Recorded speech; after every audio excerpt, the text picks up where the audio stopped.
Est-ce que tu connais l'histoire de Ronald Reagan? Malgré un train de vie modeste, il a réussi à se constituer un patrimoine estimé à plus de 8 millions de dollars après sa mort. C'est la même chose pour Grace Connor qui, malgré un train de vie toujours aussi modeste, a réussi à se forger un patrimoine estimé à plus de 10 millions de dollars. Tu as aussi Anne Scheber, une secrétaire d'État vivant dans l'État de New York. Et elle aussi, à son décès, on a découvert qu'elle avait plus de 20 millions de patrimoine d'actifs placés en bourse. Ces trois personnes n'ont jamais eu de salaire à 4 chiffres par mois, non plus rien hérité de personne. Par contre, ils ont eu l'intelligence d'investir tous les mois, et ceci malgré un salaire peu élevé. Elles ont vécu simplement, ce qui leur a permis d'épargner plus d'argent pour investir sur le long terme. Eh bien, la règle est simple. Pour t'enrichir, il faut te constituer un patrimoine. Et pour te constituer un patrimoine, il va falloir réduire tes dépenses. Ici, dans le but de faire des économies, je ne vais pas te conseiller de vivre dans le noir. Je ne vais pas te conseiller de couper le chauffage en hiver ou même encore de manger les pâtes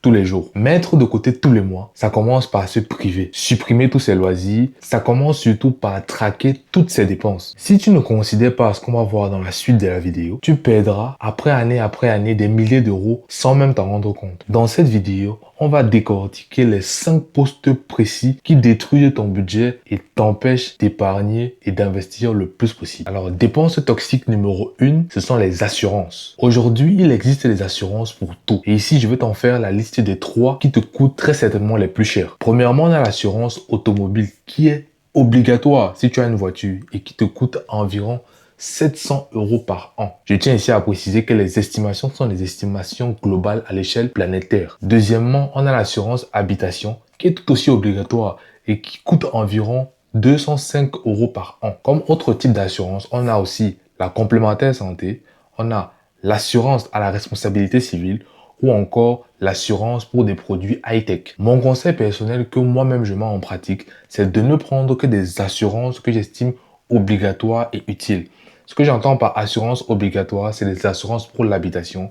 Et si et seulement si vous avez une voiture, prenez une assurance automobile qui est aussi obligatoire si vous avez une voiture. En option, je vous conseille aussi l'assurance santé, mais aussi l'assurance de responsabilité civile. La dépense toxique numéro 2, c'est la voiture. Le problème ici n'est pas de détenir une voiture, c'est d'en avoir une qui est au-dessus de ses moyens. En moyenne, une voiture, ça vous coûte entre 5 000 à 6 000 euros par an. Ce coût inclut l'assurance, le carburant, l'entretien, les réparations et parfois même le crédit et le leasing. La dépréciation d'une voiture est le premier piège. Dès que vous l'achetez et dès qu'elle sort de chez le concessionnaire, elle va perdre 10% dès l'achat. Ensuite, pendant votre première année, ça va être plus de 30%. Et enfin, sur les 3 prochaines années à venir, votre voiture perdra plus de 50% de sa valeur. Donc, typiquement, si tu achètes une Toyota SUV à l'achat qui te coûte 50 000 euros, 3 ans après, la même Toyota SUV à l'achat ne te coûtera plus que 25 000 euros. Donc,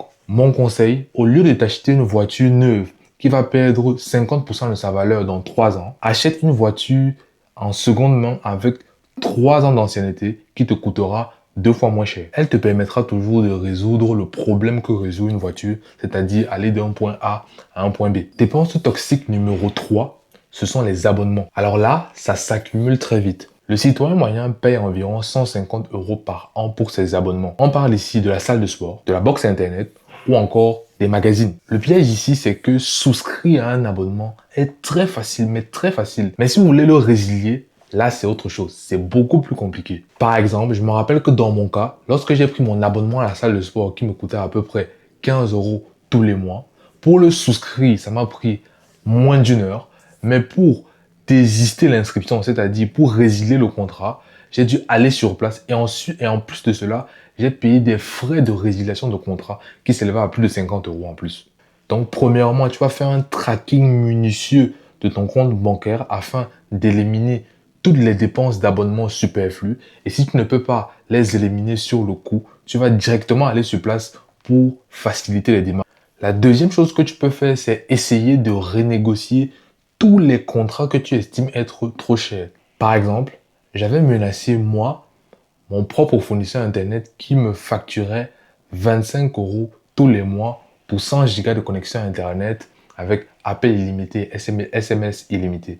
Alors, je me rappelle très bien que ce jour-là, il m'a fait une réduction de plus de 50%, c'est-à-dire que nous sommes passés de 25 euros à peu près 13 € tous les mois que je paye actuellement. Donc, je vous conseille fortement de renégocier vos contrats, surtout les contrats aux abonnements téléphoniques pour de la connexion Internet, les appels et les SMS. Dépense toxique numéro 4, c'est le logement. Tu l'as certainement remarqué, mais le logement reste le poste de dépense numéro 1 dans un budget. Et comme pour la voiture, le problème n'est pas de se loger, mais c'est de se loger au-dessus de ses moyens. En règle générale, le coût de ton logement doit être estimé entre 35 et 40% par rapport à ton revenu maximum. Si tu es actuellement locataire comme moi actuellement, ton loyer ne fera qu'augmenter d'année en année à cause de l'inflation, parce que le loyer est basé sur l'inflation. Et si toi, par exemple, tu es propriétaire et que tu gardes ton logement trop longtemps, avec les réparations,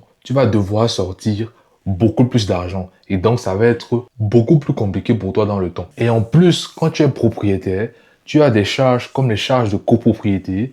Et comme je le disais, tu as aussi l'entretien de la maison qui coûte souvent entre 0,1% et 3% de la valeur de ton bien tous les ans. Donc, ce que vous devez faire, c'est de commencer à trouver un logement qui vous coûte un peu moins cher. Vous pouvez aussi faire comme un de mes voisins de l'époque, Monsieur Wallace, qui avait réussi à renégocier son contrat de bail à la baisse. Mais là, plus en menaçant de quitter la maison, mais en jouant sur la carte de l'ancienneté. Vous pouvez par exemple expliquer à votre bailleur que vous êtes très à l'aise dans la situation dans laquelle vous vous trouvez, que vous êtes très content de loger dans sa maison et en plus de cela, que vous comptez rester encore là pendant plus de 10 ans et qu'une réduction de 2 à 5% au prochain bail sera acceptée avec plaisir. Votre bailleur a très grand intérêt à garder un locataire pendant 5 à 10 ans de plus. Donc, il comprendra de lui-même que une réduction de 2 à 5% n'est rien du tout. Dépense toxique numéro 5, ce sont les addictions. Le tabac, les jeux d'argent ou même l'alcool, ces addictions vous coûtent une fortune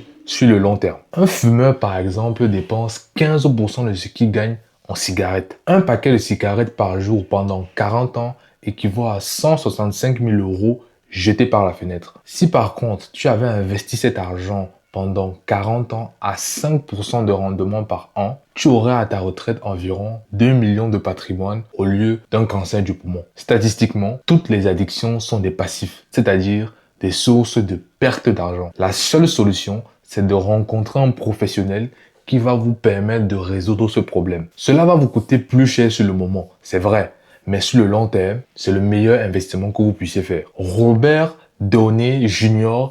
est très semblablement l'exemple de rédemption le plus célèbre d'Hollywood. À la fin des années 90, l'acteur était au plus bas. Il a lutté contre de graves addictions à l'héroïne et à la cocaïne, ce qui lui a valu plusieurs séjours en prison, mais aussi au centre de désintoxication. Sa carrière était considérée comme finie et il était devenu inassurable pour les studios de production d'Hollywood. Après être revenu totalement sobre en 2003, il a entamé une remontée incroyable. En 2008, il décroche le rôle de Tony Stark dans Iron Man, lançant ainsi sa carrière chez Marvel. Il est devenu l'un des acteurs les mieux payés au monde, mais encore plus merveilleux, il a récemment remporté un Oscar pour sa performance dans le film Oppenheimer. En résumé, s'enrichir ne dépend pas toujours de la somme que vous gagnez, mais surtout de la manière dont vous gérez l'argent que vous avez sur votre compte en banque. Comme on l'a vu avec Ronald Reagan ou encore avec